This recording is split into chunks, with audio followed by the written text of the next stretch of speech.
Good morning, and thanks for jumping on with me. Hey, today I've got a few thoughts that I hope will be an encouragement to anyone who is experiencing a wilderness season. And I think most of us, can relate to either we've been in one, or we are in one, or we will eventually be in one. But knowing the purpose and how to navigate a wilderness season is so important. And it might be a health crisis. Many people I know are going through that. It might be a relationship crisis, maybe in the family, maybe with other people that you know. It might be a work or a financial crisis. Plenty of people going through that, and whatever the wilderness, though, your particular wilderness is, they all differ. We all differ from each other, but they're also kind of similar in a way. A wilderness is just a period, and it may be a prolonged period. I think sometimes, like Tom Petty said, the waiting is the hardest part. And it really can be. That can be something that's really difficult about the wilderness. If we knew that it was going to be resolved tomorrow, then we could endure it much better today, going, okay, all I have to do is make it through today, and tomorrow's going to be a different day. But when we just don't know, excuse me, how long the wilderness season's going to last, that can make it very challenging. But this one particular thing, this just comes back to mind again and again and again, and I think it's so important. And that is the story of the Israelites' exodus from Egypt under Moses. You might remember that movie, The Ten Commandments, Charlton Heston, and other things like that. Although personally, I do not think that was what Moses was like. I think he was a much more meek, shy, timid, at least initially, kind of person. God raised him up into the Moses that led the people for many years. But so it was only from the Red Sea. If you remember the story of the Red Sea, the Egyptian Pharaoh had said, "Go, go, you go with all your people." So all the Israelites had been sent out from Egypt, and the Egyptians followed them right up to the Red Sea. So the children of Israel had a desert on one side, a mountain range on the other, and a Red Sea in front of them, and the Egyptian army following behind them. I don't know. Maybe you can relate to that. Maybe that's what your circumstance feels like. It's like my dad used to say, "You're between a rock and a hard place." So that's kind of what it was like. But God miraculously opened up the Red Sea, let the children of Israel cross. Then He drowned the Egyptians when they tried to follow them. So that dealt with that problem, and they were celebrating and singing and having a great time. And they had to go through, though, a desert for 11 days to get to the promised land. The promised day was only an 11-day journey from the Red Sea. But during that time, they grumbled and they complained, and they just did not want to be in that desert. They just wanted every good thing right now. They missed Egypt. They wanted to go back to Egypt. And when they got up to the edge of the promised land, they sent out some spies to survey the land. They sent out 12 of them. And they came back to give their report. And 10 of them gave a bad report. They said there are giants living in the land. It's just we can't conquer this. We can't take it. It's just we're like grasshoppers in our own eyes. These people are so much bigger and more powerful than us. And they gave a bad report, and they said we can't do this. Even though God had promised, I'm going to give it to you. They thought, nope, it's not possible. Two of them, however, gave a good report. They came back and they said this land is very good.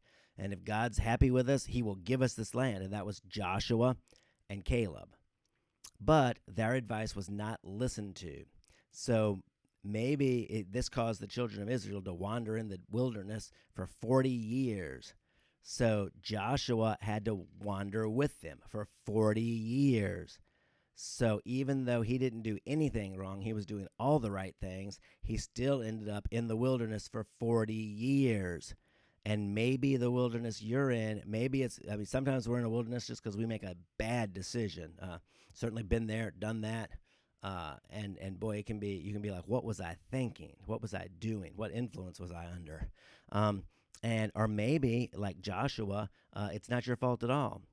It's just circumstances or other people or whatever that ended you up in that wilderness. But nonetheless, he ended up in the wilderness. But very significant thing. So it's like, what did he do with that time in the wilderness? So something really important. Moses was the leader of the people back in the day, and he built this tabernacle, this tent where God would meet with them in the wilderness. God showed him how to make it, and he made it, and they called it the tent of meeting. And Moses would stand up, go into the tent. He would get up, leave his tent, go into the tent of meeting, and everybody else would stand up and watch him go into the tent of meeting and keep looking at him until he went into the tent of meeting. Well, when that happened, Joshua would go with him. However, and then God would show up and talk to Moses face to face, just like a man talks to his friend, the Bible says. This is in Exodus 33.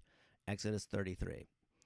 The report was in Numbers 14, 6 through 10. That's where they gave the good report. But then he ended up in the wilderness, and this is described, this tent of meeting experience in Exodus 33. But when Moses would leave the tent of meeting to go back to his tent, Joshua would stay. He wanted to abide. This word abide is so important in Scripture. This is what Jesus said, abide in me. You know, if you abide in me and my words abide in you, you'll ask what you will and it'll be done for you. So abiding is so important. I looked it up the other day, and between the Gospel of John and the epistle of 1 John in the Bible, John to 1 John, the word abide occurs 50 times. Abiding is so important. And Moses, when he recounts the experience in the wilderness, he said, you, talking to God, you have been our dwelling place in every generation. We've been dwelling in you. We've been abiding in you. And then the next Psalm, Psalm 91 says, he who dwells, he abides in the secret place of the Most High will abide under the shadow of the Almighty. So it's this abiding with him, abiding in his heart, abiding with him. That's the end game. So Joshua, the whole point of his wilderness experience was that he learned to abide. So if you're in a wilderness experience, it's not looking around at your circumstances or being frustrated or being bitter at the people who put you there, being angry about it, trying to change it on your own. It's like, okay, how do I steward this experience to learn to abide in you? That's what I need. Now, it wasn't just that he had an abiding experience in the wilderness. Because of that abiding experience, he led the children of Israel, from what I understand, like 28 years in their conquest of the Promised Land. Because when they went back to it 40 years later, he was still ready and Caleb was still ready to go conquer the land. And they had a different plan, and they decided they could do it with God this time. They learned their lesson, and Joshua was appointed as the leader. And he would wait to see what God was going to do, and then he would follow whatever God showed him. So that's what he learned in the wilderness, was to abide with him, to follow him, to be in union with him. And because of that, he was able to successfully lead the children of Israel in their conquest of the Promised Land.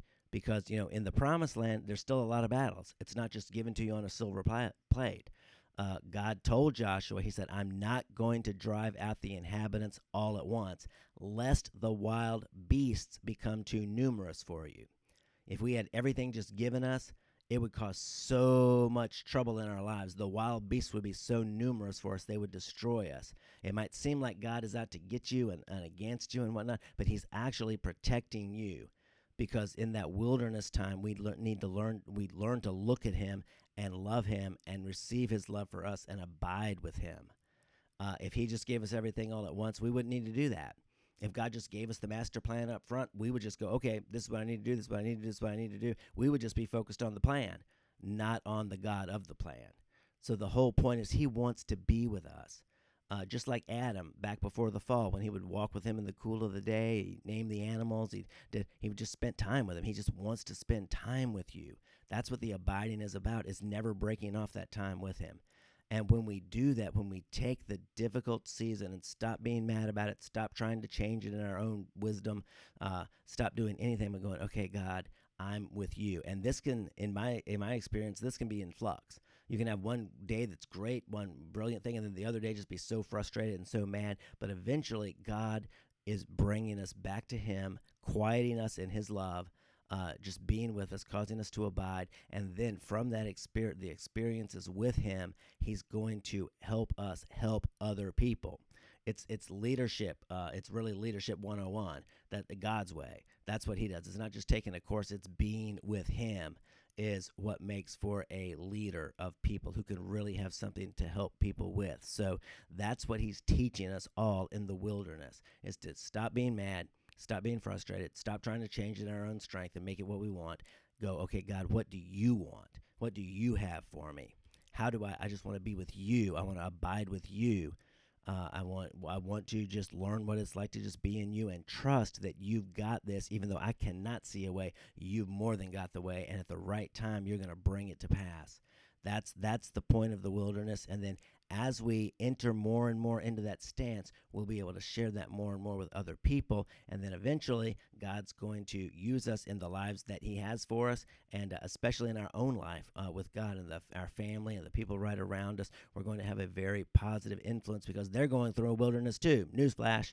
And God's desire for them is that they learn to abide and to be with Him, and that through this whole wilderness we call earth, that we learn to come to Him and to abide with Him, and then to have a very beautiful influence on other people as we help them understand the purpose for the wilderness they're going through, and to learn to abide, to have a conversation with Him. He knows your situation. It's not too hard for Him to handle. He has a good plan for your life.